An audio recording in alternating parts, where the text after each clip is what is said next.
So there we go. We are now live, and the audience can see you. So welcome, Mr. Sholder.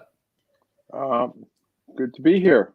Thank you for so, inviting me. no, it's an honor to have you here. So, where are you based at? I'm in North. I'm in Asheville, North Carolina. Well, So I'm up in the mountains, in the Blue Ridge Mountains. that's, I was formerly in LA, but I'm yeah, now out here. completely different, opposite sides of the Yeah, spectrum. opposite ends of the yeah. As a matter of fact, when I was leaving Los Angeles, there was a sign that said Wilmington, Delaware, which is Wilmington, North Carolina, which is on the coast. Right. You know, it said 3,000 and some miles. So as I was leaving, so I'm a little closer, little further. I'm on the western side of the state, but Okay. I'm actually near the Eastern Continental Divide. Okay. But That's it's nice. very nice outside. It's all the leaves are every color you can imagine. It's Uh, just the very height of the fall foliage here. This is the largest hardwood forest in North America, so we get a that's lot of nice. color. Do you celebrate Halloween at all, or put any Uh, decorations up? I no, I celebrate it by ignoring it. And I live a kind of a I live sort of on a ridge top, up a private road, and so nobody comes to the house and knocks on the door, so I don't have to deal Okay. with that either. Well, yes. I guess you'd be worried if they did. So. Yeah, but it was fun when I had kids. I mean, actually, we would drive to a neighborhood where there were a lot of houses and Hmm. walk around there. So, That's nice. Right, so let's crack on, shall we? So, let's start with. I wanted to ask you about the Omen TV series that you started ah, in the 90s. okay. Well, so basically, it would seem that The Omen was um, a spin-off of the movie The Omen, since Dick Donner, was one of the executive producers. But in fact, it was actually kind of a ripoff of The Hidden, because it was Yes. this entity that kind of jumps from body to body. I mean, I don't know whether I think you can find it on YouTube in a very bad, very low resolution copy. I, I I probably have something or other of it, but I thought it was pretty good. I mean, it didn't get picked up, and so Hmm. there's nothing sadder than a pilot for a series that doesn't get picked up, because they spend a lot of money and they have high hopes, and then if it doesn't get picked up, basically nothing happens. Hmm. But yeah, I have mixed feelings about it. Okay. Was the name The Omen probably a drawback? No, not at all. Okay. I mean, I was given a script. I didn't feel like I had to uh, top Dick Donner's The Omen, because it wasn't a sequel. It wasn't really based on The Omen. It was Hmm. about this thing called the entity that jumps from body to body and sort of has a evil plan that it's trying to carry out.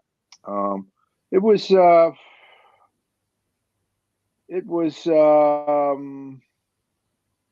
difficult project, and there were Okay. lots of Sturm Hmm. and Drang in the making of it. A lot of political maneuvering and stuff. Okay. Uh, I think it all right. turned out okay. You've seen it? Yeah, I did. I checked it out on YouTube. It's yeah, it's very good. It's highly rated on the IMDb as well. There's a Oh, lot of is great it? reviews. Yeah. Uh-huh. Oh, good. Well, that's nice to hear. I mean, I thought parts of it were really good. I thought the Mm. lead actor was kind of uninteresting. He was thrust upon me Ah, by well, I mean, let me rephrase that. He wasn't my first choice. I mean, he was, he was fine. And the interesting thing is that uh, the second male lead, Bill mm. William Sadler. Sadler, fantastic actor, great actor, great face. I mean, could act circles around the lead. And when we tested the film, everybody loved the lead guy. You know, nobody loved Bill. I guess Oh, that's why Bill's a character actor, and why the other guy. You know, it also might have been the role, but yeah, Bill was great, but he was unhappy because he was playing the second lead and he didn't want to do the second lead. And anyway, there were just a lot of political issues going on. okay. All right. Let's have a look at a question from the monkey. Since you live in North Carolina, what does it feel like being the writer of horror, living where they filmed A Walk to Remember and other romance drama films? Actually, I think they were filmed on the coast, and has no relationship to me whatsoever. Um, I I don't think I've seen A Walk to Remember, and the ones that they shot on the beach, I'm not particularly interested in. So, Okay. um, uh, I mean, I moved here because I got hired to start a film program at a university, and uh, it seemed like at the time it seemed like an interesting challenge. So that's Okay. how I ended up here. I mean, I could have ended up in the middle of Nebraska, God forbid, but this happens to be a very beautiful place. So that's all that I think about. Okay. Unfortunately, The parents monkey is can. a person, or It's a person. Yep. yeah. So you got Terrence McGuana who's asked, well, he's just saying The Hidden and Nightmare 2 are big favorites of his, but he's just tired from work, so he'll catch us later. Well, thank But you. Yeah, everybody uh, seems like The Hidden is one of those films that everybody who's seen it loves, but not everybody's seen it. yes. It was kind of, I mean, when we tested the film, uh, the studios hire these organizations that do testing, and it got a very, very high score. I mean, it was like in the hit category score.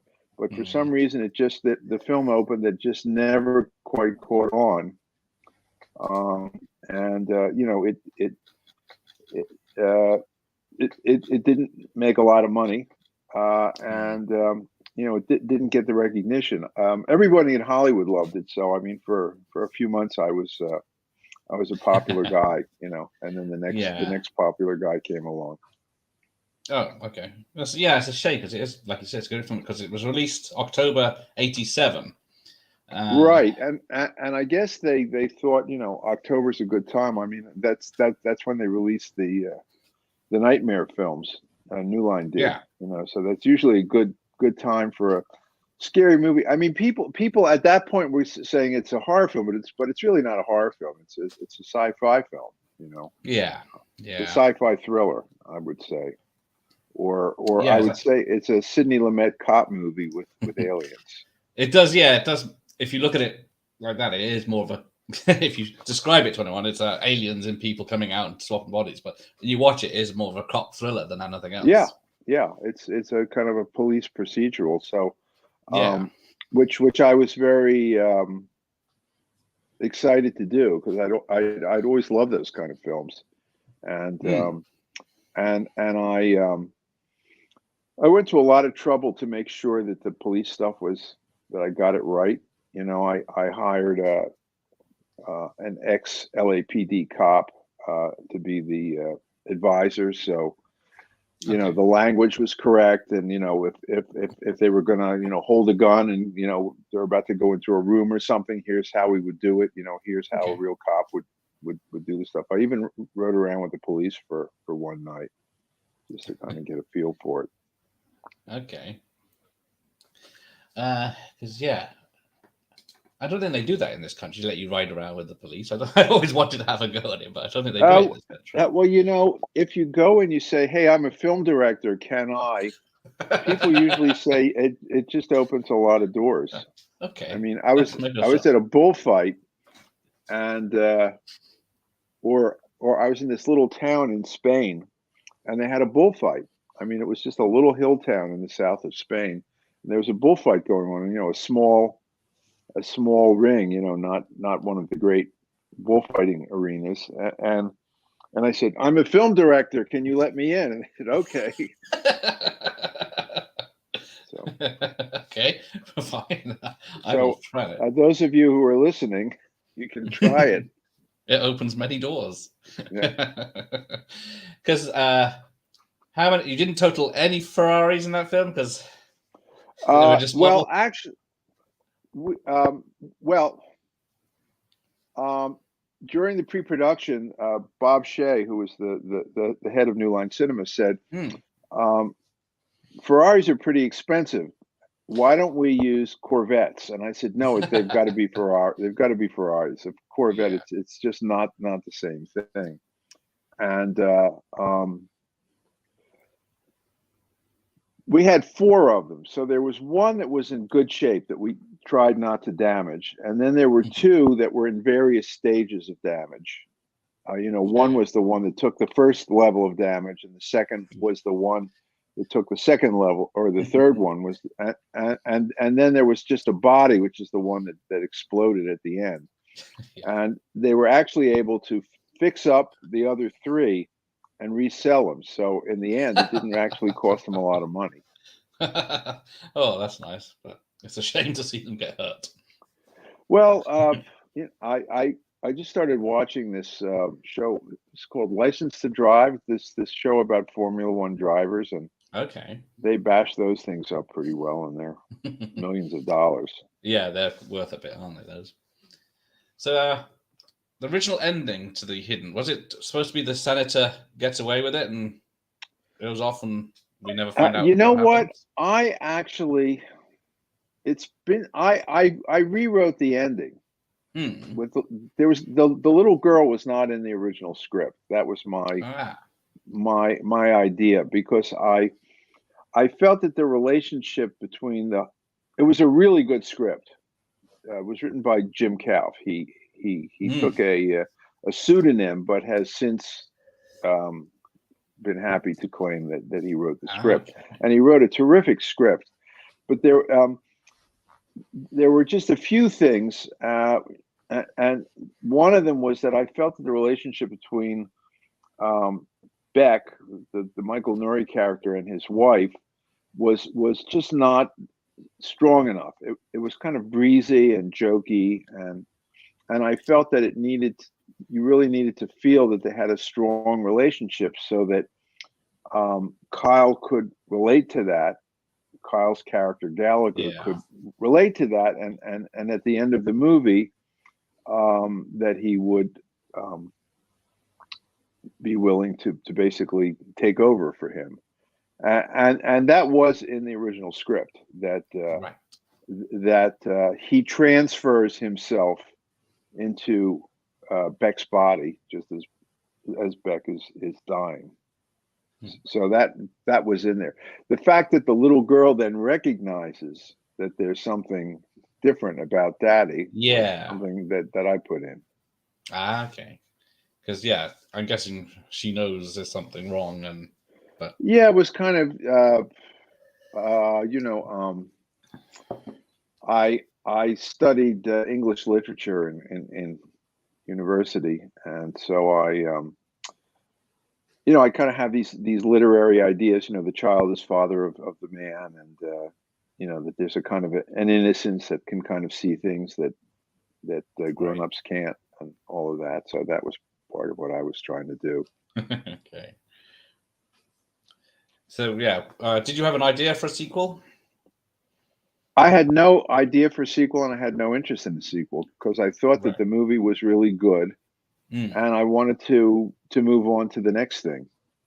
I mean, they asked me if I wanted to do a sequel, but they wanted to do a sequel for less money.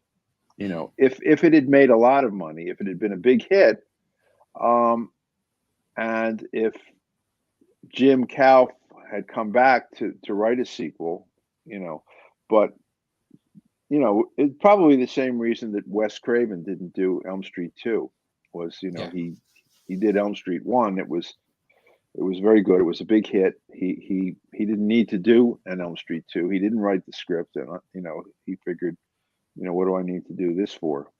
So Yeah. he eventually did the seventh one, Yeah. Wes's New Nightmare, which I thought was actually really, really good. It's one of my probably my favorite. Yeah, definitely in the top 3 of most people's.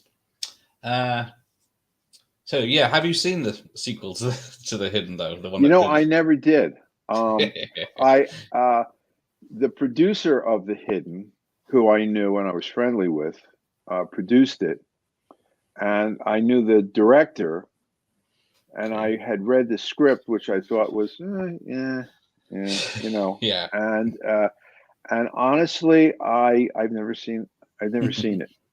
I haven't really had any interest to see it. I think it's. No. I mean, if I was somewhere and they were having a screening of it, I'd probably go and see it just for the hell of it. But well, the first 15 minutes of it are the last 15 minutes of your film, so. Oh, really? Yeah, It just shows that much, and then Oh, there's about 60 minutes of new footage with new actors, and right. the alien left eggs before he went to do anything in your film, and then the eggs hatch, but Yeah. nothing much happens really. This is not a patch. Yeah. I've heard it's not all that great. So No. Yeah. Unfortunately. Right. VHS Mikey's here. He loves your book collection. And I must say, it goes a bit further than what we can see. Yes. Well, goes... I actually read books. There's quite a few more in this room. I also have, as you can see, all of my scripts up there.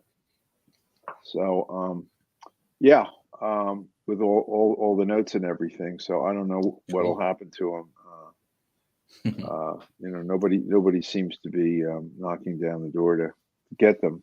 But I don't know. I think they're kind of interesting. They have all the notes. Coppola just put out a book. I don't know whether you've seen this book about the Godfather, but he has all the pages of the original. He took the original novel, cut out all the pages, and pasted them onto larger sheets of paper so he could make notes all along the margins. And every page of the novel with his notes on them are reproduced, plus his script, plus his shooting notes and everything. It's like a major, big, thick book. So if anyone is interested in The Exorcist, it's really a pretty great source of information. Okay, let's have a look. Get that. So you've done other TV projects. So directing a Tales of the Crypt episode. That was a lot of fun. It was probably the most fun I think I've had making a film. So there was a script, and when I was hired, they agreed with me that the script wasn't very good, and so they hired a young writer who happened to be the guy who wrote Chucky, and Don Mancini. And I grew up in Philadelphia. Philadelphia has a large black community, a large African American community. And I knew that funeral directors, it was about an avaricious funeral director. And I knew that the funeral directors were major figures in the community. And so I thought, well, what if we were to just make him a black funeral director, and just have it be an all black cast? And they said, well, that sounds like a good idea. And so the community of African American actors in LA is a smaller one, and a lot of the people in the cast knew each other, and so they were having a good time. The script was very funny, in a sick way, and we had a lot of fun. It was a half-hour show. I think we had 5 or 7 days to shoot it. I mean, we had a very generous schedule, So I could really do what I wanted to do, and nobody, nobody really was there complaining or standing around watching and saying, we're going into overtime or any of that stuff. So they really left me alone, and Okay. it was a fun project. I mean, we laughed a lot, and Yes. I think it turned out really, really well. I'm very happy with that one. Yeah. As a matter of fact, the guy, William Grimes, the guy who created the comic book, Yeah.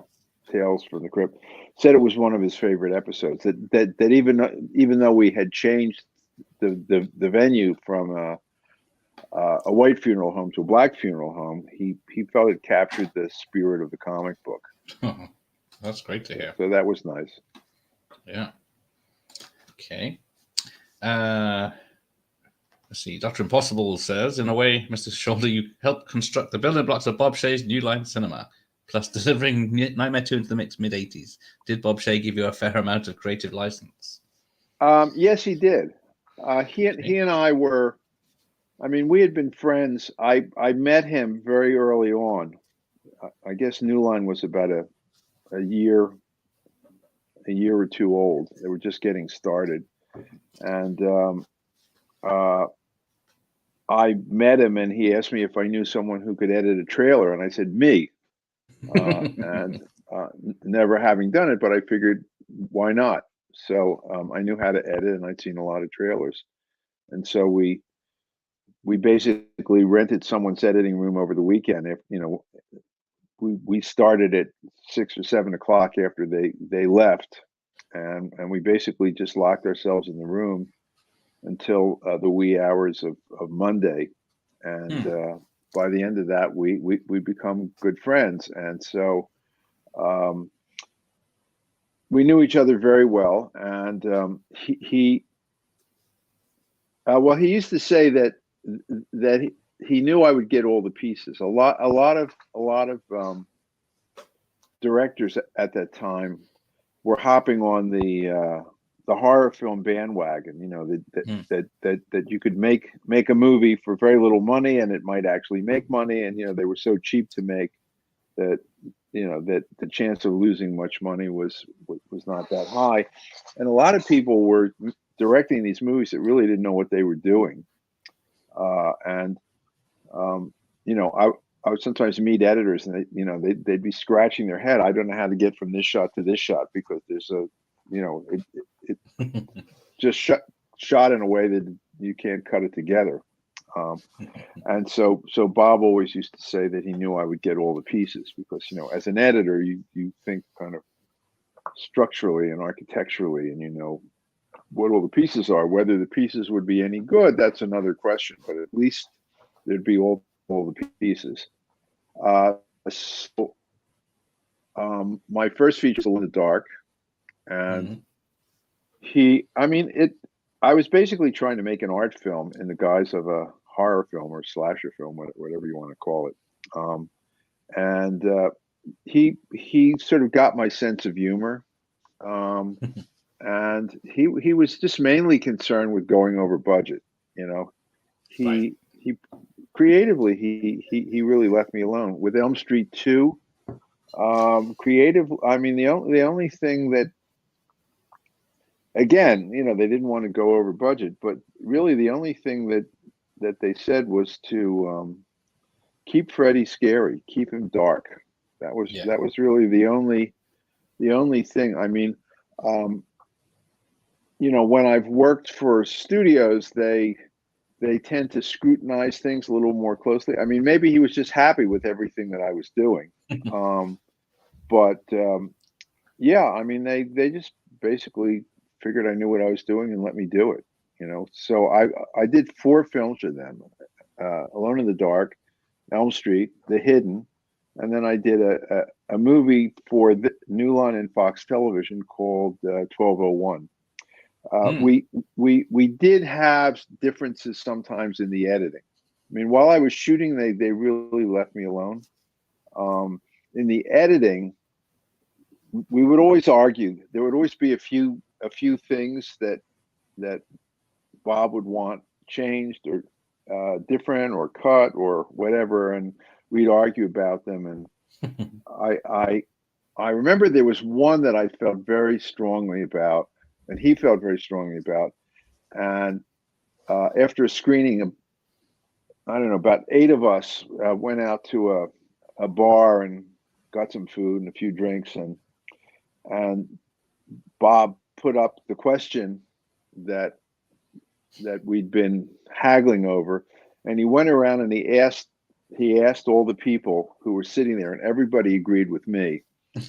One person had disagreed with you, we would have done it my way. But since nobody agreed with his point of view, we ended up keeping it.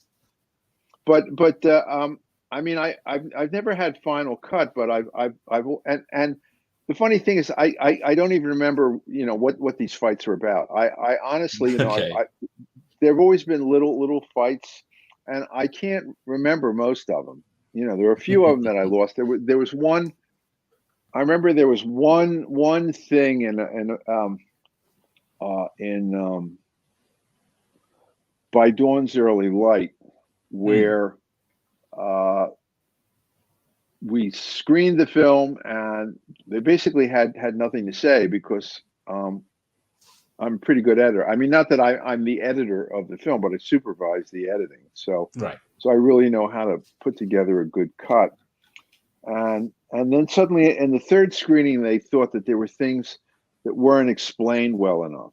And that's kind of ridiculous. It's like if I say A, D, fill in the missing blanks, you'd go B, C. I don't have to go A, B, C, D. I can just go A, D. And, a guy's eating breakfast and then he's driving his car to work, or he's sitting at his desk. You don't have to say, well, how did he get there? Yeah. And the executives are always afraid the audience is not going to get it. And the audience gets it. The audience is pretty smart. And you don't want to over-explain things. And they wanted me to put in a line that would kind of explain what, to me, I thought was obvious for the audience.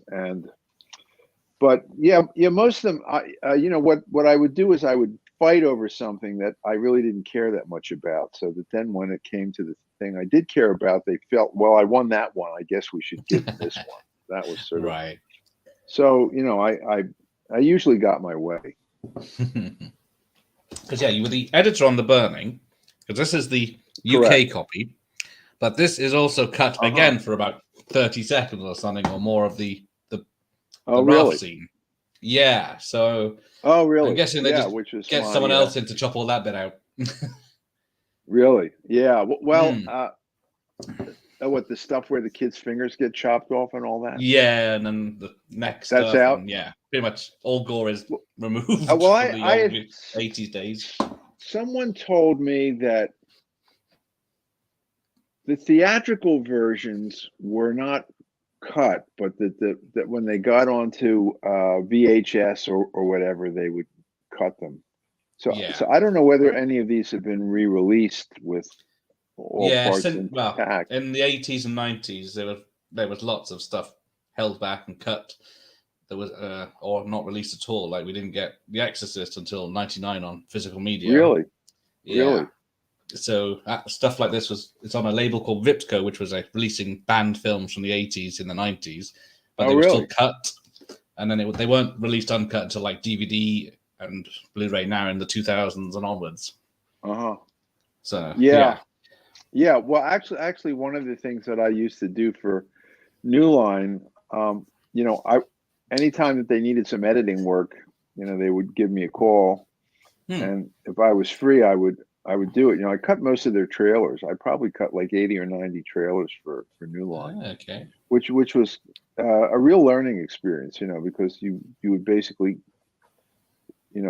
take a feature film and down to 2.5 minutes. So, you would and especially you would keep all the action sequences and all that, but you'd make them shorter. So you would see how they put these things together, and then you would put together a smaller version. With sort of like you would take a grandfather clock and turn it into a wristwatch. Right. Sure. And but so they would call me whenever they had to. If they had a film that they thought was going to get a bad rating from the Motion Picture Association, there's an X rating Sure. for either violence or sex and it was kind of funny because we would get these notes back and of course if there was a shot of the naughty parts, you would get there's a shot of a breast at 32 minutes and 14 seconds. And then one of the funny things was the censors would refer to intercourse as humping. They would always say, there's a humping scene and there's too much humping in this movie. Okay. So it was kind of a funny use of the term for people who are basically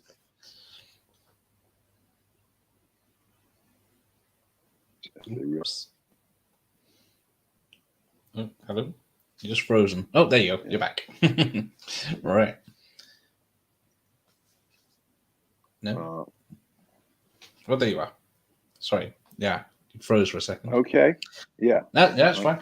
Yes. So, Elm Street 2, Freddy's Revenge, is only 82 minutes. Is there a director's cut or anything out there? Because it's only 82 minutes. I thought it was longer than that. That's what my Let's see. What my video says. Hang on. Yeah. Let's see. What have you got it on? Let's see. Hang on. No. PAL runs at a different speed. Yeah, but they wouldn't have. Let's see.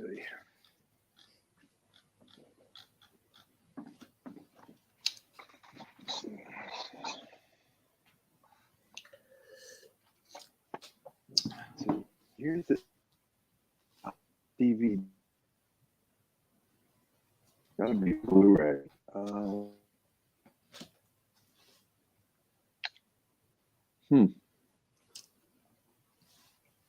Where does it say 82 minutes? Well, this is on the VHS, so it could be. Yeah. This says 87. Yeah, because the official IMDb says 87. So I don't know. Really? I don't think it's been cut, but.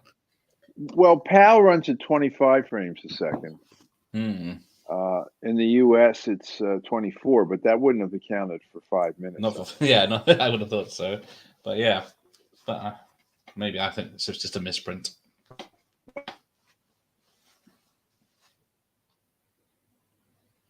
You seem to have frozen again.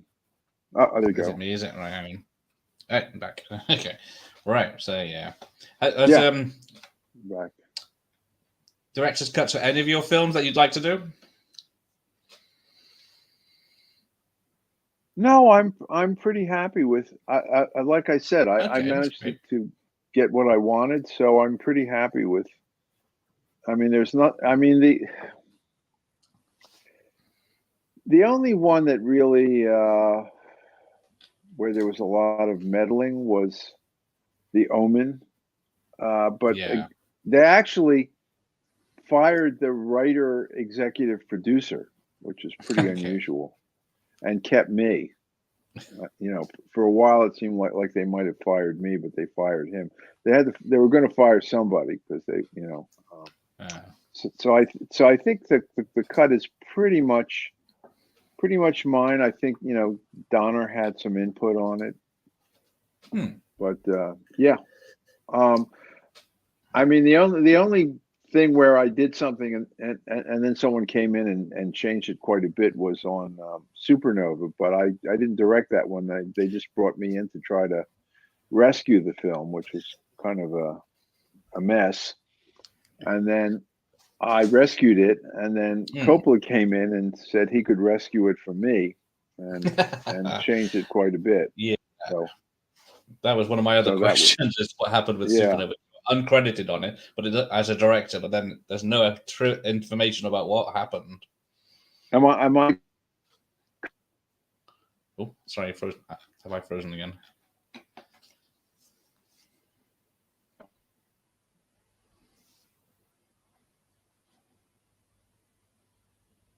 Sorry,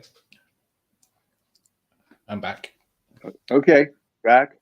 Am I? Yeah. Am I credited on it? Yeah. Oh, yeah. Well, uncredited, but in the list of directors, it's your name and uncredited. Oh, yeah. Well, which is just as well. I mean, I didn't direct the movie. You know, Okay. Walter Hill directed the movie. I Hmm. just recut the movie. Okay. And Coppola, who was on the board of directors of MGM and was the favorite Godfather, was a new group of people came in. I mean, what happened was I was actually kind of supposed to direct it, and then Walter had a Right. relationship with Frank Mancuso, who ran the studio. The head of production at UA wanted me to direct it because they had fired the original director because he had decided to rewrite the script completely and said that that was the script he was directing. And they said, no, it's not. And he said, well, then I don't want to make the movie. And they said, okay. And at that point, they spoke to a lot of people and they were going to hire me. And then Walter went to Frank Mancuso, who ran the studio, and Mancuso decided to hire Walter. And then about a year later, I got a call and they said, we just fired Walter. And I looked at the movie and it really was very, very problematic. Okay. And we tested the movie. It tested horribly. People hated it. I mean, really, it was like jump out of your window bad. Okay. And I worked on the film and I re-edited it, and the rating jumped about 40 points, which almost 50 points. Well, it had such a low rating that Yeah. it. I mean, we joked it was going to get a 25, which is like unheard of, and it got a 25. And then it ended up getting in the low 70s, which was pretty miraculous. And Frank Mancuso, the man who had hired Walter, said, "Jack, you saved the studio. We're erecting your statue in front of MGM." And then a month later, he was replaced by someone else who, like, who's Jack Sholder, you know? And you know, Coppola said, "Well, I can fix it." And the next thing I knew, I was off and he was on. But you know, I was paid well. My name's not on it. It was fun, and you know, it was all in all, it was a pretty good experience. So it wasn't like they had taken my baby and changed it around, you know. Yeah. Right. Dr. Impossible's got a question because, yeah, By Dawn's All Light was an interesting entry in your development as a director. What was it like directing in claustrophobic conditions with that amount of complicated story? Yes, actually, that was I felt like I was finally making a grown-up movie. You know, like you know, a story about it was a little bit of a fail-safe story. If you've ever seen that film, there's a great Sidney Lumet movie that has a similar plot. I mean, this is based on a book. Right. And you know, I had a really fantastic cast. You know, I had all these great actors. You know, James Earl Jones and Marty Landau and Powers Booth and Rebecca De Mornay and Rip Torn, and you know, it was it was fantastic. And well, I mean and also the structure of the film was there were a lot of conversations.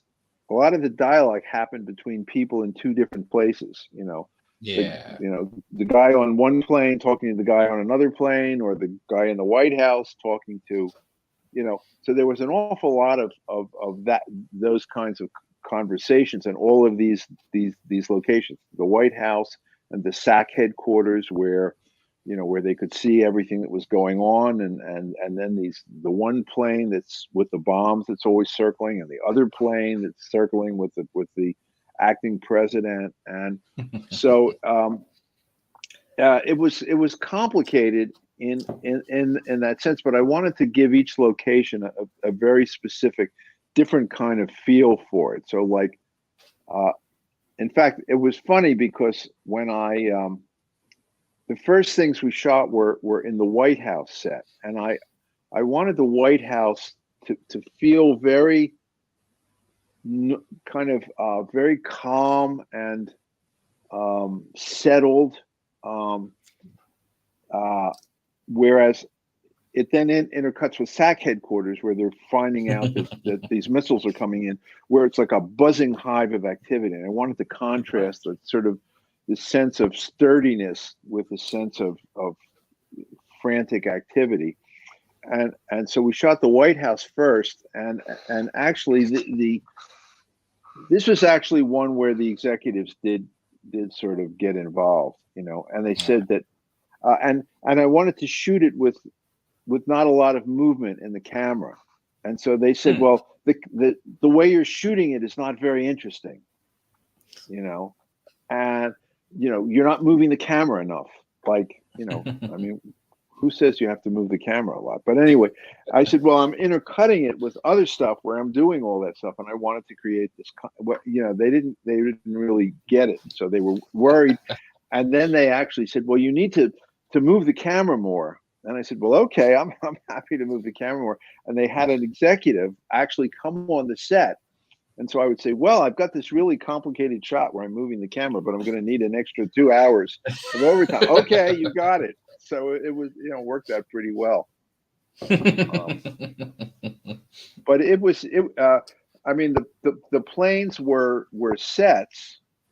So, you a chunk of the airplane out to get the camera. But yes, one of the things that we discussed was, we always, even though, here's the set, right. But we never wanted to feel like the camera was outside the set. We always wanted to feel like even though obviously that one part where we were shooting was open, we shot it in such a way that you felt the camera was inside the plane. And yes, to create the claustrophobia and Dr. Impossible, thank you very much for your insightful comment. But it was again, that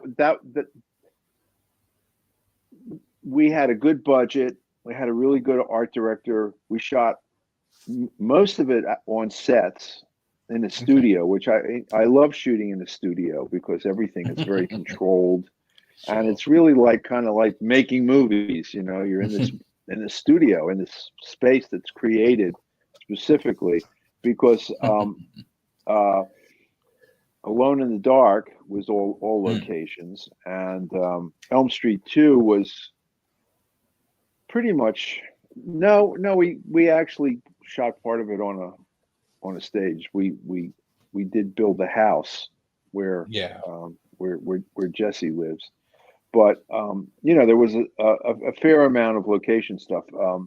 The Hidden was almost all locations, although we did build some sets inside some of the locations where there was extra room. But it wasn't but we never shot in a studio. So it was a really good experience, and the actors were nice. I mean, Rip was a little difficult at times. I think he was thinking a bit. But he's a great actor. I mean, I was thrilled to be working with him. Because that was the last World War III film that came out, wasn't it? Because then the Soviet Union fell for a time. Well, actually, this was one of the things that happened was while we were editing, the Soviet Union fell. So there were these conversations with the Russian premier, and by the time we were done with the editing, there was no longer a Russian premier. There was now a Russian president, because the Right. government, the USSR, had fallen. So the head of HBO said that we needed to change every time that someone said premier, Mr. Premier, or the Russian premier, that we had to go in and change the line to president, Mr. President. So,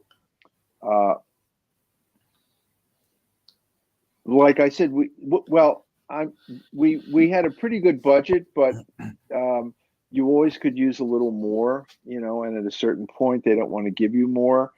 But every major actor in the film who was getting paid a lot of money had to come back in and redo. I mean, we didn't reshoot. We just would redub their line, but they have to come in for a day of what's called looping, or ADR, to change the line. And sometimes you couldn't just change one line; you'd have to change several other lines, because their voice, their delivery, to try to get it to match.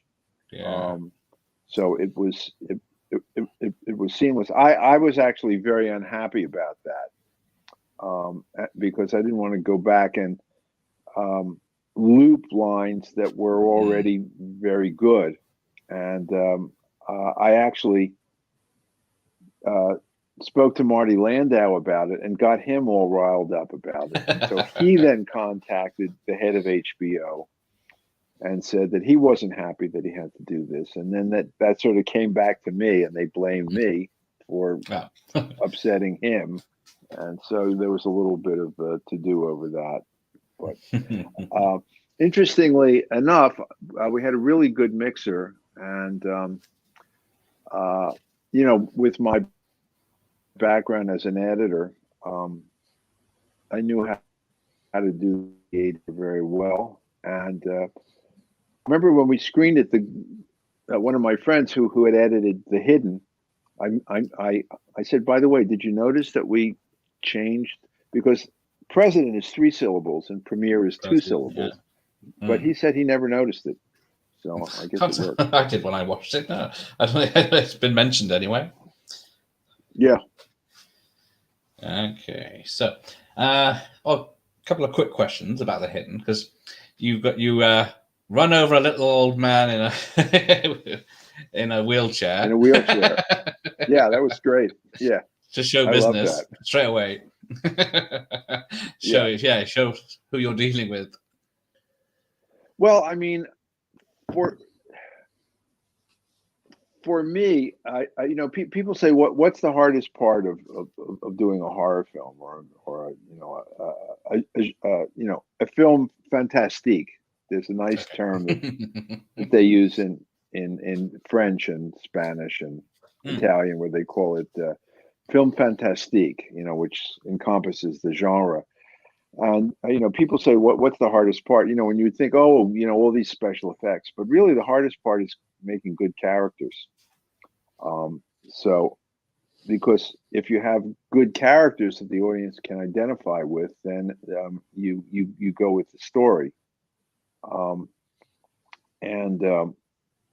that was, that's always been my goal. Right.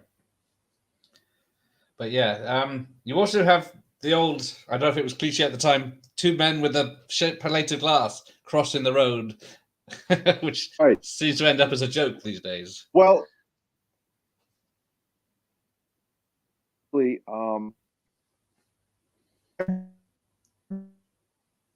hang on, I've frozen again.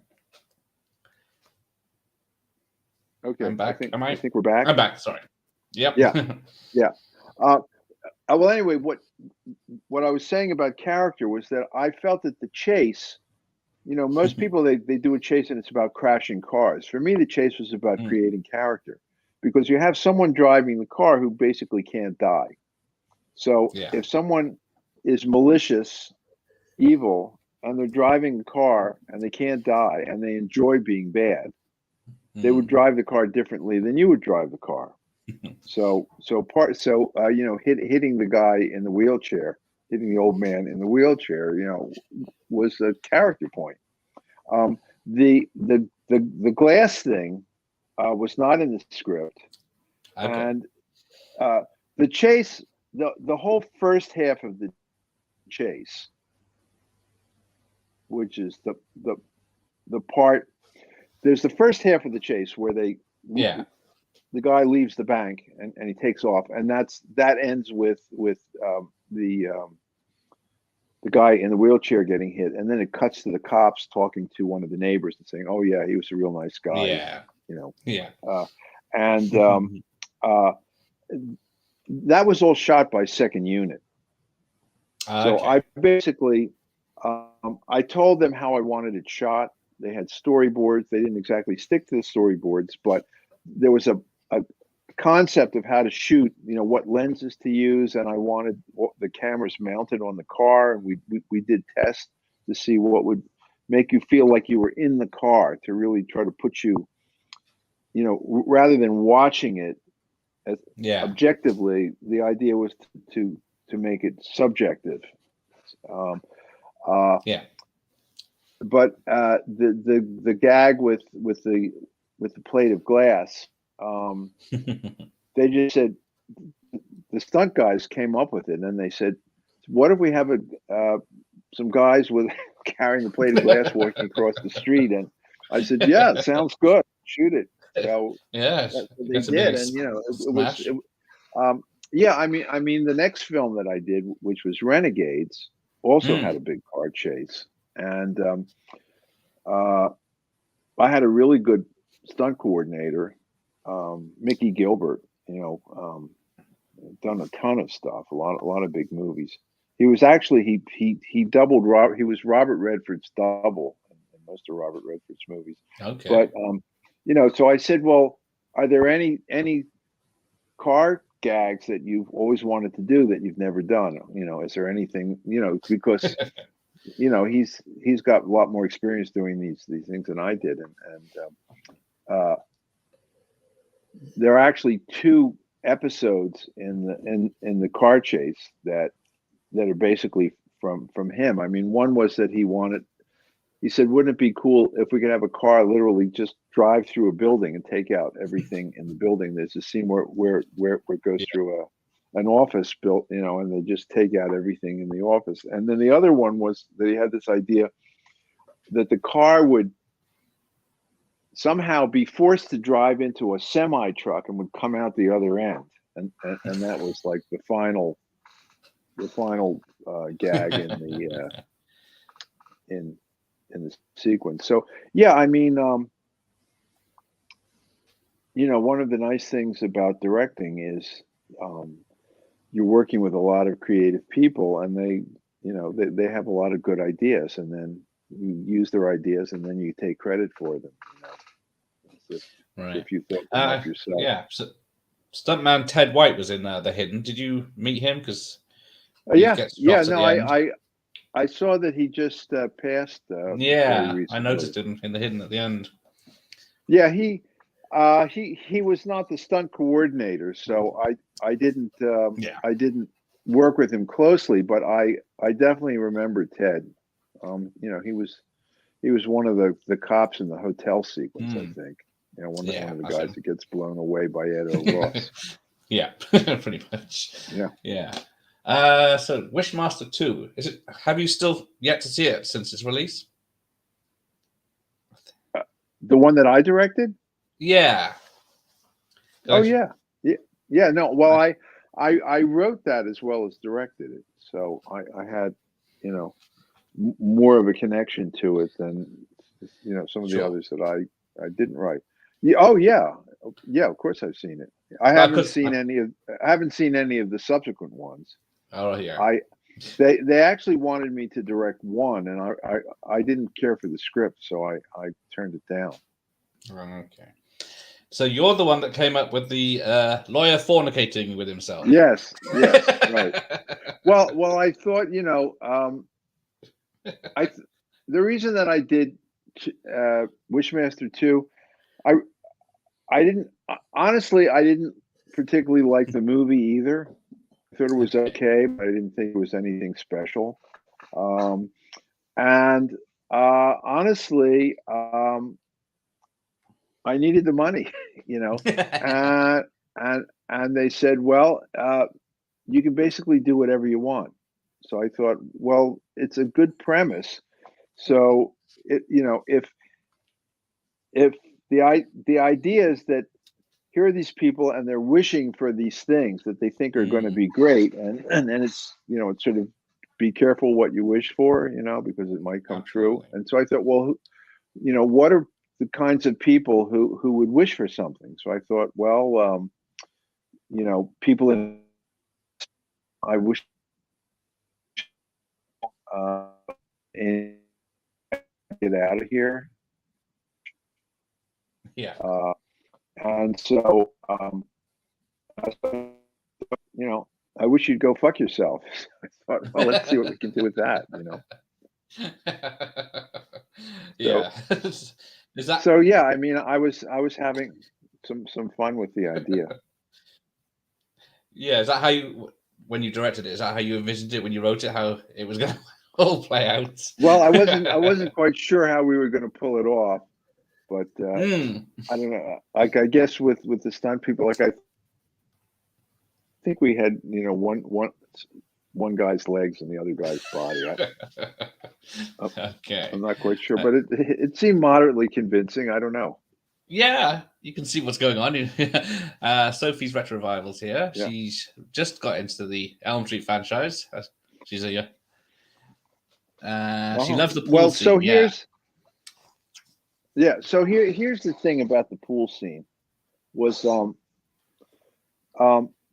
one of the reasons that Wes didn't want to direct the film was that he objected to the idea that Freddy comes out while people are awake. And Mm.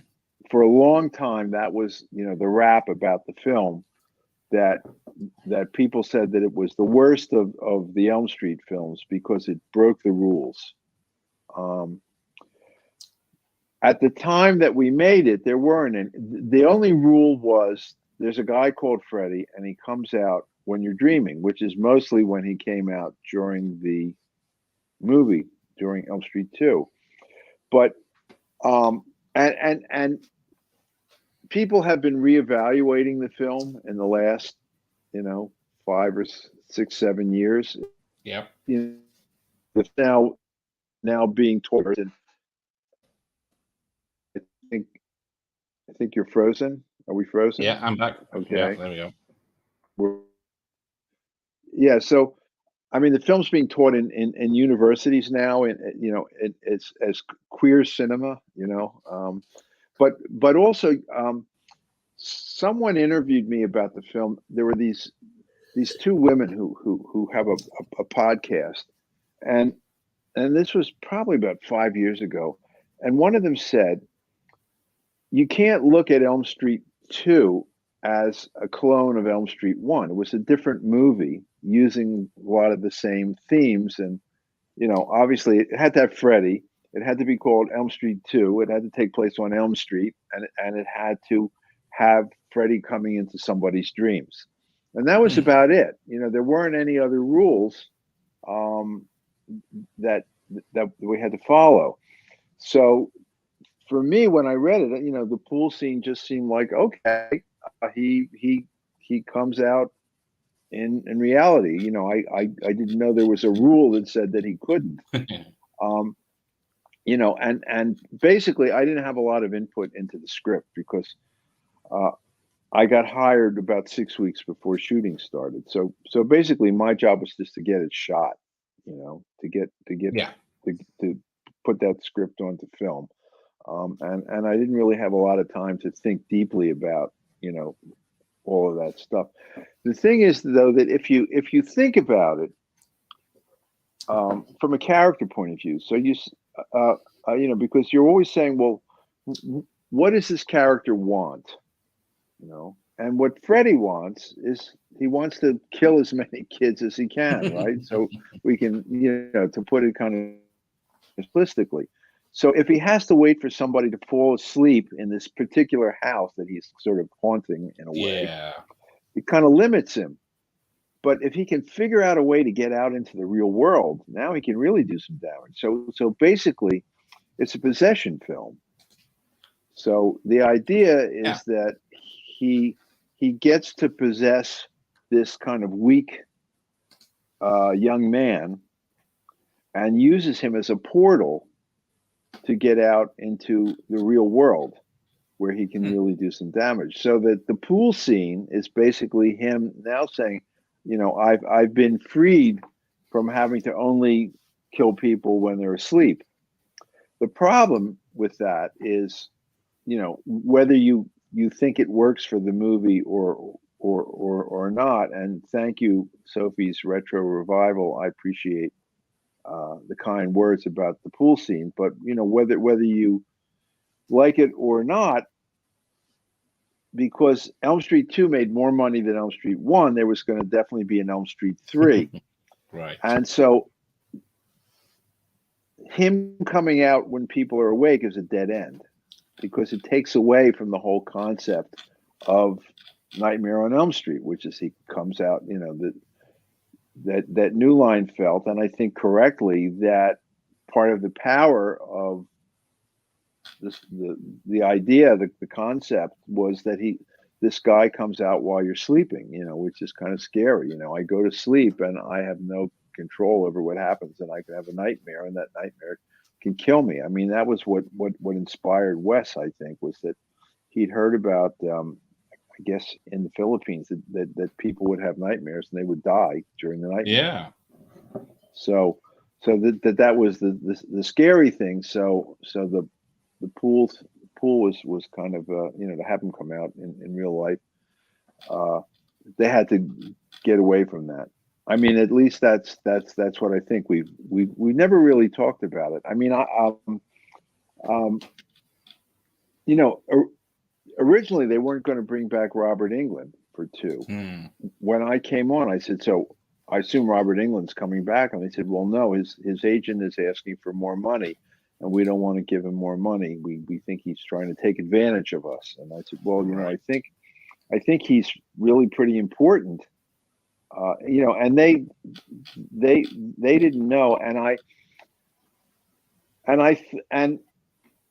I never saw any other actor come in to possibly play the role. And so what I thought was, I mean, I really didn't think much about it at the time, but what I had been thinking was that they really were planning to bring him back all along, but they wanted to play hardball and say, no, we're not, we'll just get somebody else to do it, so that he would come back and do it. And but I happened to be in LA. I hadn't been in LA for a long time, and I was having breakfast with Sarah Risher, who was the head of production at New Line at the time. And she said, oh no, we just thought Freddy was a guy in a mask and we could get anybody to play him. Oh. And actually, Robert and I were at a film festival in Slovenia where Right. both of us got Life Achievement Awards, and he felt that I was responsible for him being in the rest of the series, that I had fought to get him on Elm Street 2. If I had said, oh yeah, he's just a guy in a mask, let's, we'll just, find a stunt man or, somebody who can just, put the costume on,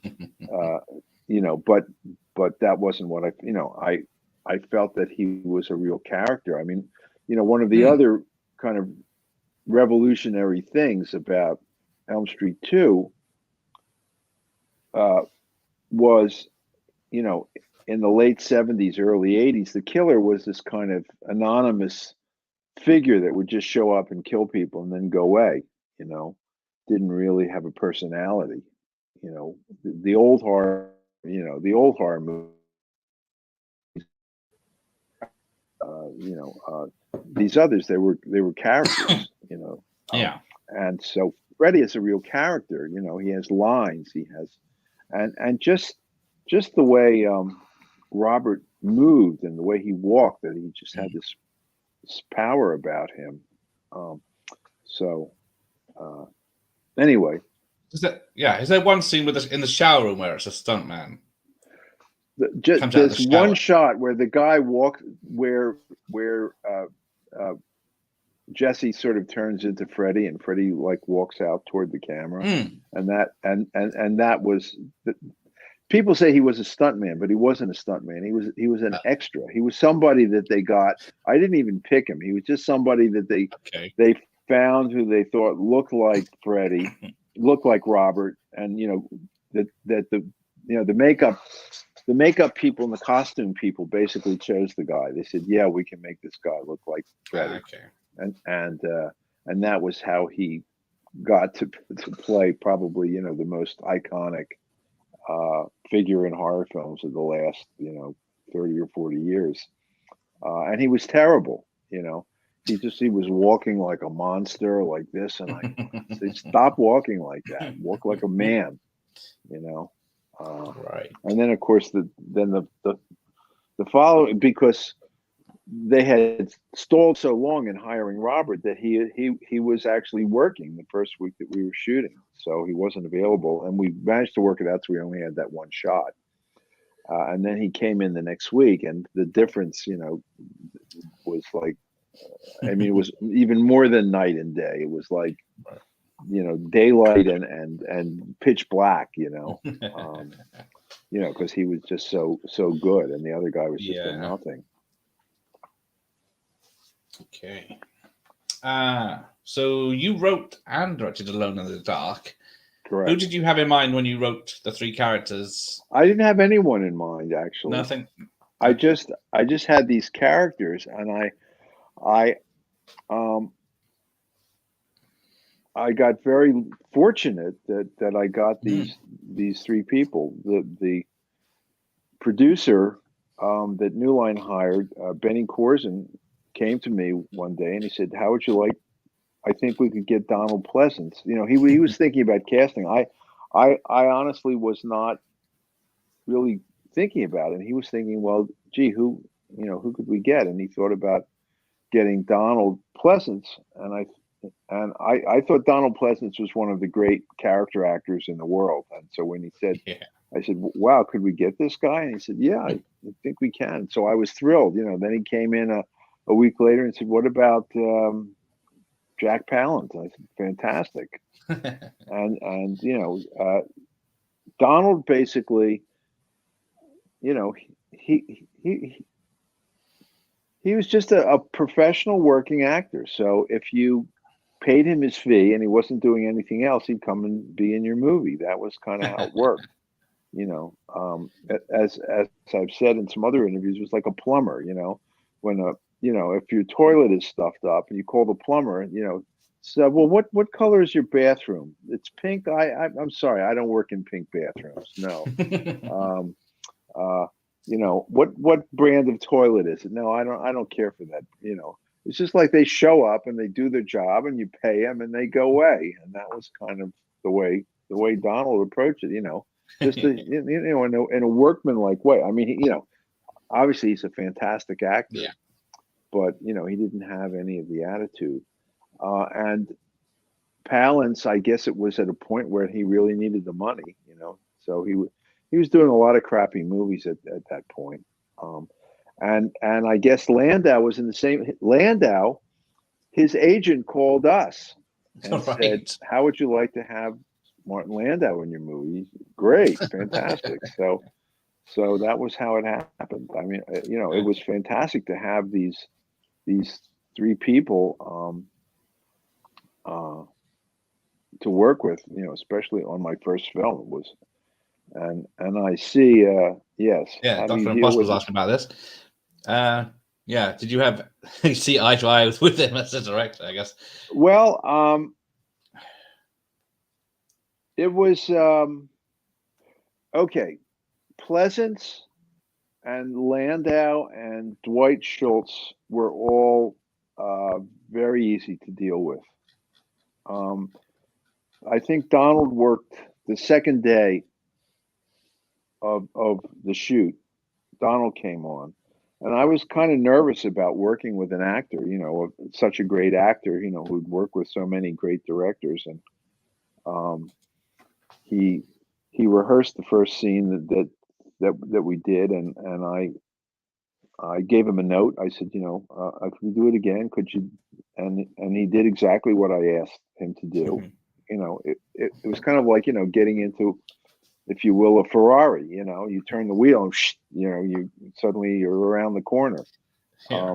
And I thought, well, this isn't that big. He's actually listening to me. Uh, and Landau is just a very, very nice man, and Dwight, you know, uh, was good. Palance was a little difficult, um, but um, he was kind of intimidating. And I had heard um, he came on, I think, on the third day. He and Landau both, and Okay. Bob Shea had met him during the day while I was shooting, and Bob kind of liked to be kind of liked to stir the pot a bit, and he said, I had lunch with Palance, and he's really angry.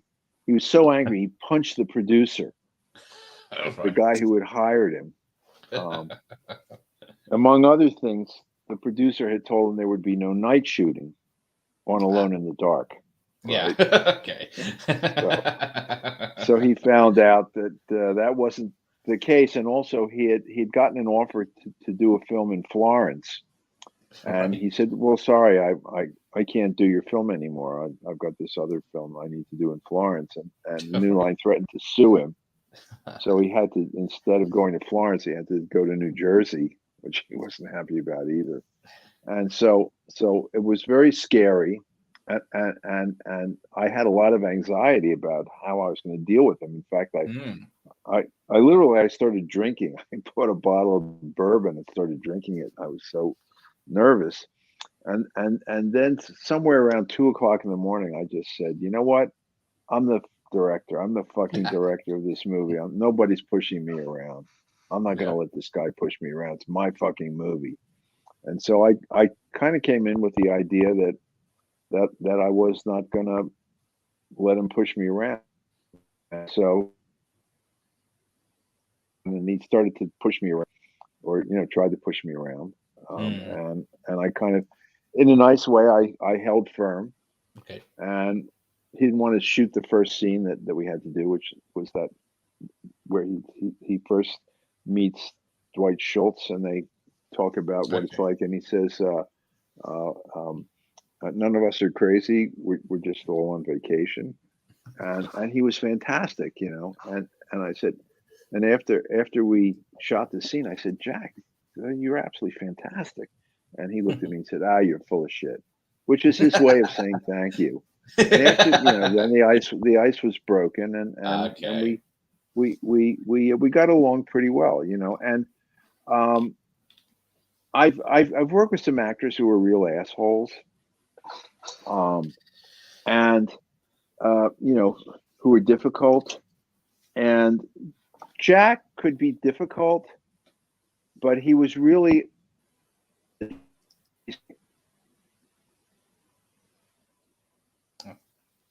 points shooting of Alone in the Dark. I mean, there were Yeah. points that I really was pretty much wrung out and had nothing left, and he was kind to me in those moments, and I really, he could kind of tell that I was in really bad shape, and he was kind to me, and I learned a lot by working with him. Um, so I have nothing but fond memories and respect for him, and I'm really glad that I had that opportunity. Right. Yeah. I heard it was And that film was banned in the and as far as seeing eye to eye, UK. um, I when people write the film and direct it as well. I mean, basically, Yeah. when you write the film, you've made the film in your head, and Mm. it's perfect. So then all these other people come along, and then it doesn't always work out exactly the way you thought, and so I was pretty firm in how I wanted the things done, and I mean, there was one scene that that Palance and I really had a strong disagreement about, and we went back and forth, and finally Landau said, "Why don't you do it the kid's way?" And Palance said, "All right," and that that was that. Everything else, I mean, when you're working with people of that caliber, it's not like you're telling them everything to do. You basically see what they bring, and a lot of times what they bring is fantastic. I mean, I I I think there are a few scenes with Palance that are just phenomenal in in that in that movie. I mean, I think they're some of the best things that I've done. And they're not things that I said do it this way or do it that way. This is just the way he Right. did it. And the more that I directed, the more I tended to trust other people. At first I thought I had to control everything, Yeah. um, or it wouldn't be good. And then I realized, well, these people have sometimes a lot better ideas than I do, or they have different ideas than I do that are better, or they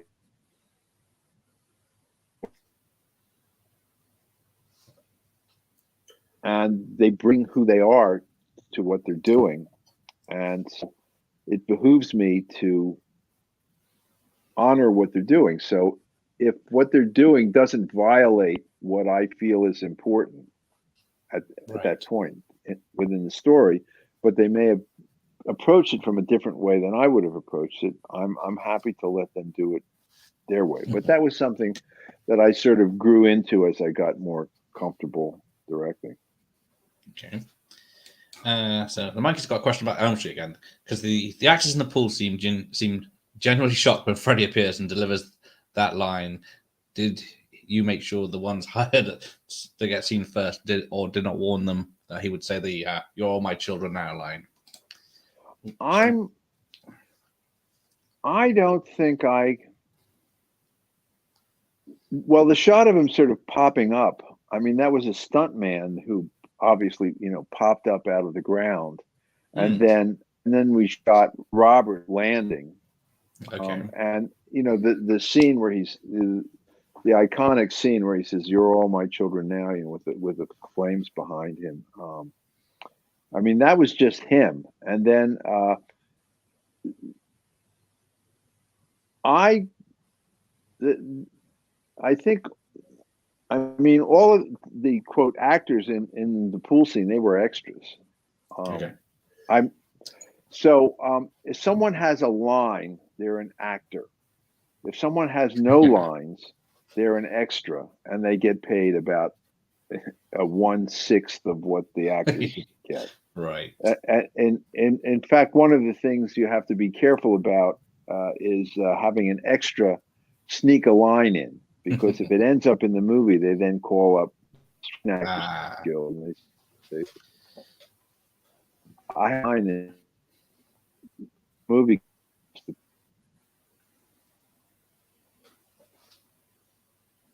Oops.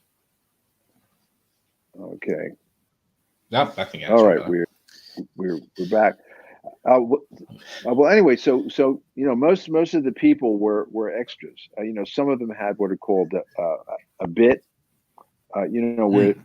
rather than just being part of the crowd, they're sort of singled out to, you know, do something or other. They try to open the door and they burn their hand, or they Yeah. get thrown into the barbecue pit or something like that. Then they get what's called a bump, so they get extra because they become a featured extra.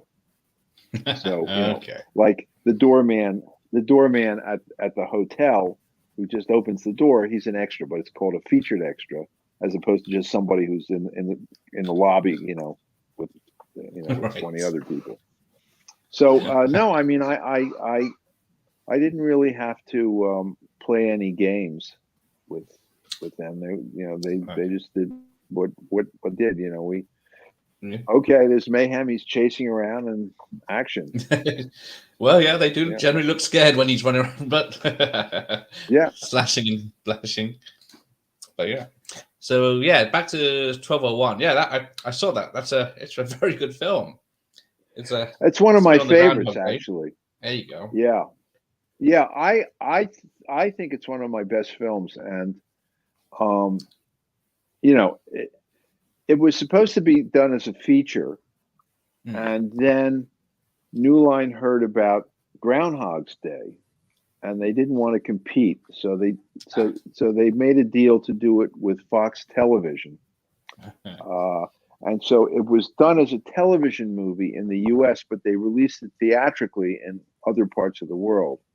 And in fact, right after it came out, I was on the jury of the Brussels Fantastic Film Festival, which is the largest, or one of the top festivals. I think they had something like 300 films in the festival, and they showed it out of Right. competition because obviously I was on the jury, so it couldn't be in competition, and won the audience award as their favorite film. Yeah. So, yes. So when you talk about the energetic nature of Hmm. the films that I've done, um, I think as a director, I'm a really an editor director. I think like Hmm. an editor. I mean, I'm also a writer. And if Elm Street hadn't come along, it's possible they would have ended up just writing stuff. But Okay. because of Elm Street's success, people started hiring me as a director and thinking of me as a director. Um, but so I sort of experienced the alpha, the writing, and the omega, the editing. The first step and the final step. Uh, and I really like to keep things moving. And I think whatever you may think of my films, obviously some are better than others. They all are paced very well. Um, I have a Hmm. musical background. I studied to become a classical musician when I was younger, Ah. and so, music has always been a very important part of my life. So, and there's a musical element to film because it occurs in time. Has a micro rhythm and a macro rhythm. Like the flow of a movement or just beat to beat to beat. And I'm very sensitive to that, and I really like to keep things moving. And one of the things that novice directors, having taught, uh, seeing what students do, is that um, when you're shooting it, everything seems to be going a lot faster. When you're watching it, everything seems to be a Hmm. little slower. So I was always aware of to kind of keep things moving, and all of my films move quite well. I mean, also when things are moving along, you can use tempo to help tell the story. So when there's a moment, you can slow things down, and then it stands out more. If everything's just going along at the same pace, um, Hmm. you don't get that as much. I mean, the interesting thing, um, 1201 happened. My wife was set to give birth to our first son. Uh, it would have been during 2 or 3. He was scheduled to be born 2 or 3 weeks before we were scheduled to start shooting. And so Okay. when they New Line asked me if I would do the movie, I said, "Well, I don't think I can do it because we're about to have our first child." And then I loved the script. I thought it was a Hmm. fantastic script.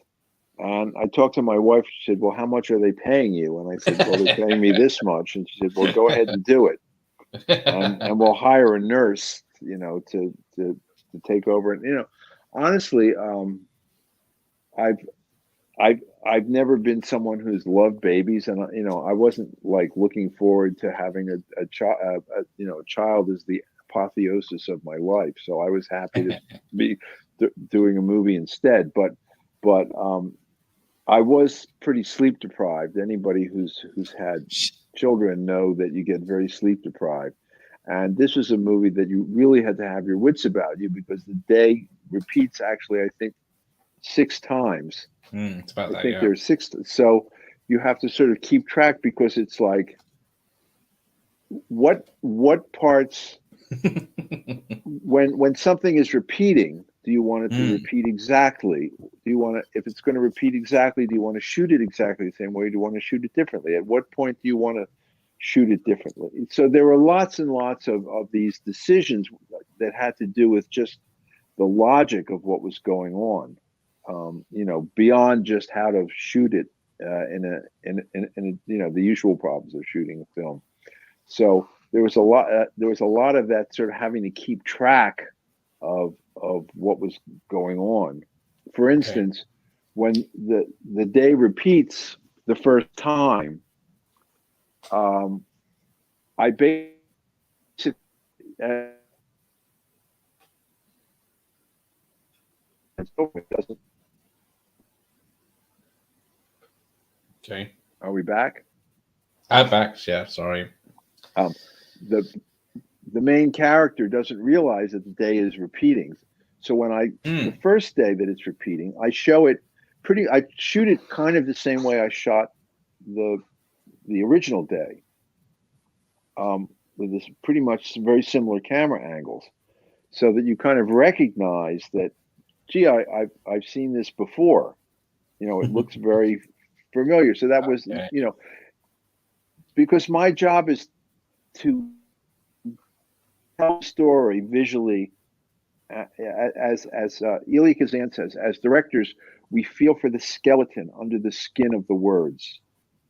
So Okay. what we're looking for is to tell the story in a in a we tell a story in a different way than a novelist tells a story. A novelist just has words; they don't have pictures. Mm, We have pictures, and they're stronger than the words.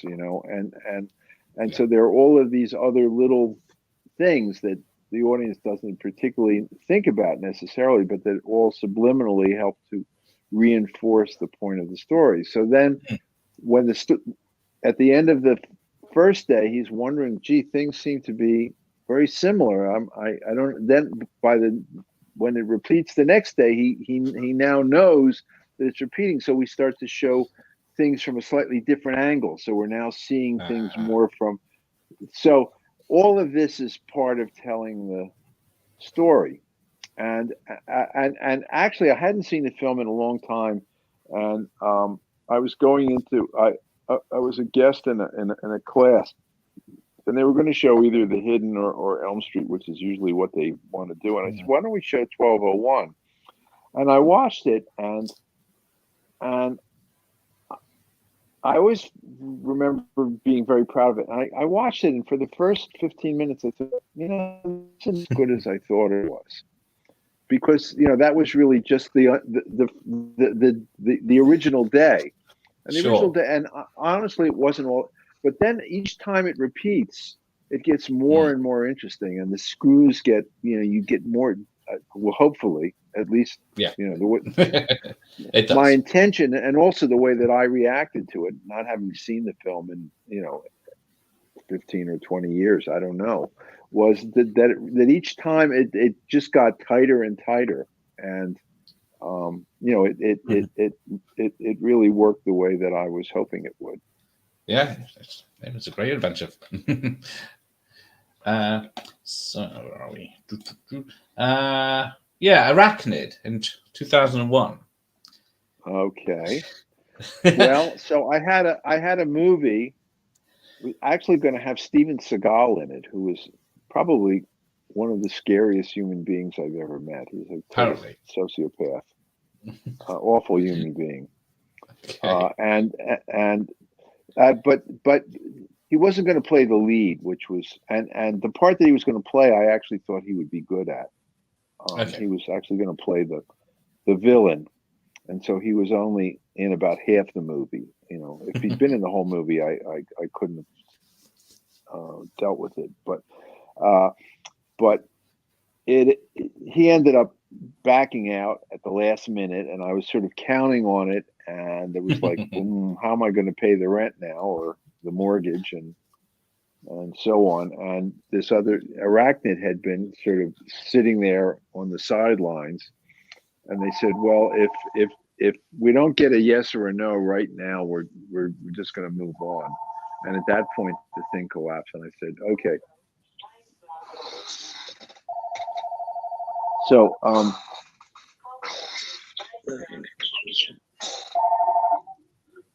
so even it was a completely stupid script, and I thought, well, I can work on it and make the script better.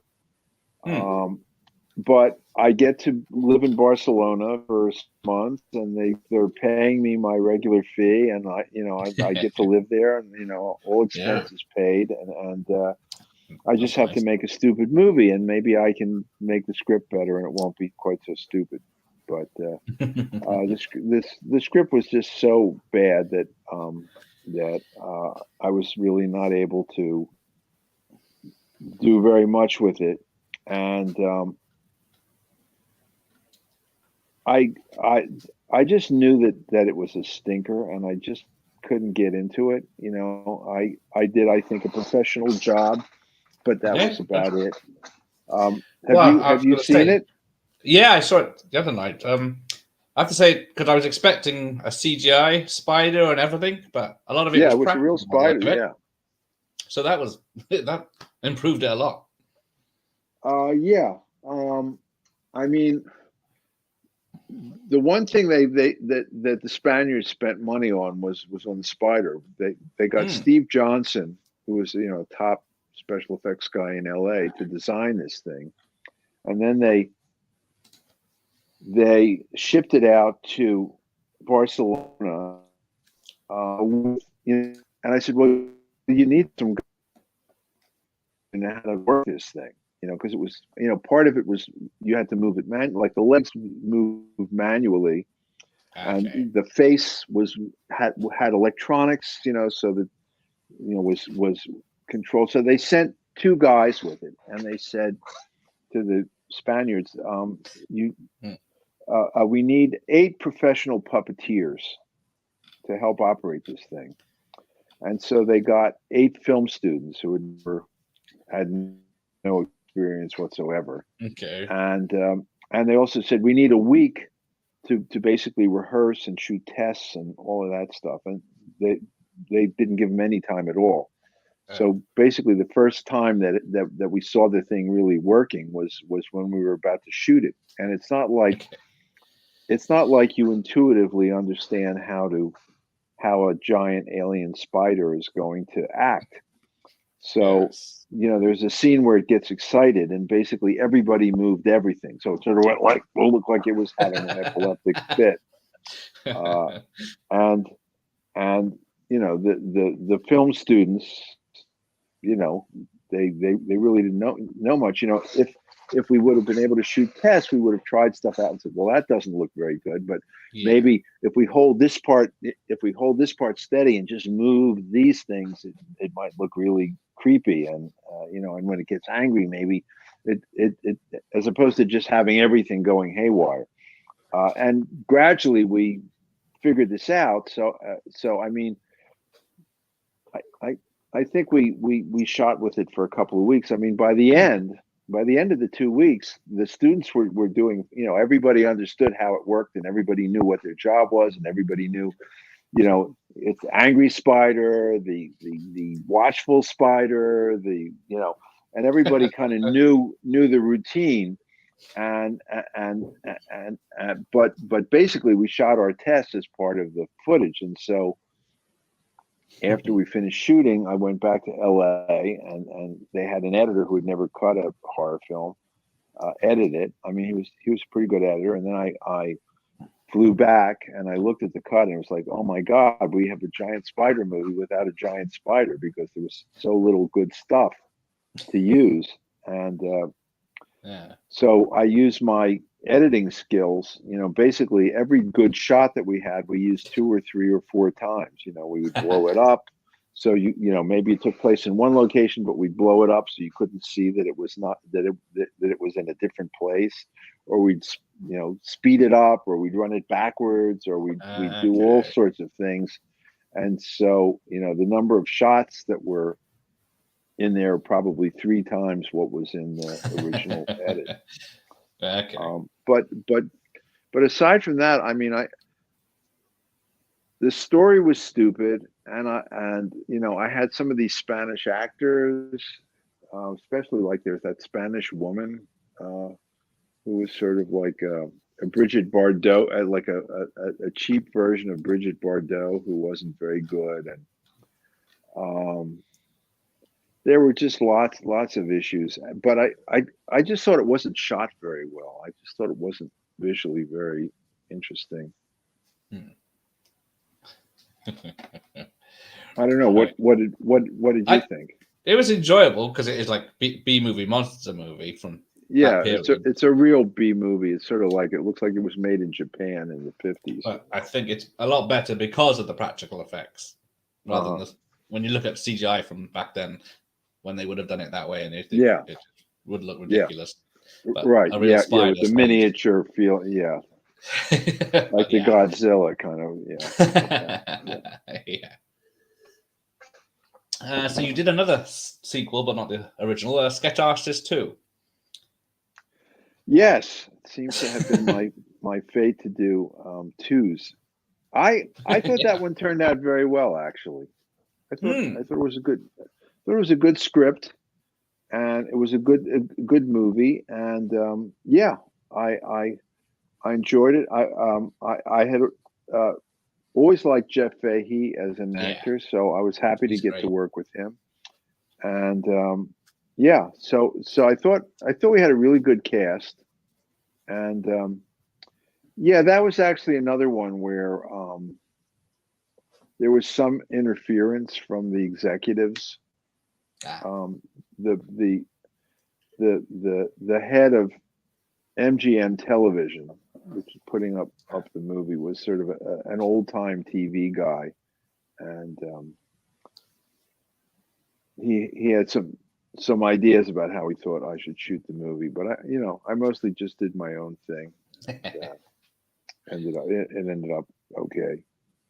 Yeah, because the first one is like a sexual thriller, but this one's more of it's a courtroom drama. Yeah, as I say, yeah. So that which I really enjoyed. Yeah, Brian James was actually one of the and he was terrific. I mean, I wasn't going to cast him. I thought he just doesn't seem like a lawyer. He doesn't seem, he kind of seems like a surfer dude, But he was terrific, and he kind of got very offended that I would think that he couldn't pull off playing a lawyer, and he was right. He was great, it was a really good cast, and it was a good script, and it was really fun to do a courtroom drama. Yeah, I bet. Right, we'll take one final question, if that's all right. Final question. Okay. Final question for you. Okay. Yeah, you got so, Dr. Possible, how do you feel about the current state of Hollywood as a film industry? Not great. I mean, all these superhero movies, honestly, I just think it's a lack of imagination. I mean, there are lots of good movies that are still being made, but the area that I worked in was in the sort of in the $5 to $10 million range. So they were movies that were professional movies, but they weren't big budget movies, but they weren't, indie movies. I mean, they were studio movies or, network movies, HBO movies, Showtime movies. Now there are these huge special, they're just all special effects. People are shooting, tons of green screen and then putting everything in afterwards. I've done a bit of that. I basically took this teaching job, to start a film program, and I left before the state of digital effects got to such a high level. But I've seen a few of these, but there's I don't know, there's like 40 or 50 of them or 100 of them. I don't even know. I saw Doctor Strange that I thought was actually pretty good, but the fact that they just have to turn to comic books to come up with inspiration, Yeah. and get these sort of, sometimes they have really good actors and sometimes they have kind of clunky actors playing these roles, and everybody's in these stupid outfits and all that. And um, yeah, I mean, Hollywood is not turning out really interesting films. I mean, Yeah. who are these people who are directing these movies? They don't seem to really have a personality. Um, I mean, there are lots of great movies that are being made. They're being made in Korea. They're being Yes. made in Japan. They're being made in Mexico. Well, other places. Where they and I mean, every time I see a Korean movie, I'm always kind of just knocked out by how good they are. Um, I just saw uh, Triangle of Sadness, one Okay. that won the Palme d'Or at the Cannes Film Festival, which I really liked. I saw it at a film festival. So yeah, I mean, there are a lot of good films being made, but I'm not particularly happy about the current state of things. Yeah. I'm They're not I'm good. I'm really like out of the industry at this point. Living in North Carolina, I haven't made a film in a while, so as far as Hollywood's concerned, I could be dead. But Hmm. I'm not sure that I'd want to be working now doing these No. these kinds of movies. You know. Okay. Right. Well, we'll take two messages saying goodbye, and then we got Sophie saying, "Thanks so much, Jack, for giving us your time, you Oh, legend." well, thank you so much for listening in. And Well, is this going to be posted somewhere? yeah, this will be on So, YouTube as well, so uh you can watch it okay, anytime. great. Well, it was great to talk to you, and No, thank thank you. you very much for tuning in. No, It's been a well, it's pleasure. been great to have you. Yeah, So I'll I'm see you I'm night. glad I'm glad we could work it out. Thank Yeah, you. All right. thank you, Bye and bye. goodbye. Thank you, and good night, Bye everyone. bye. Bye.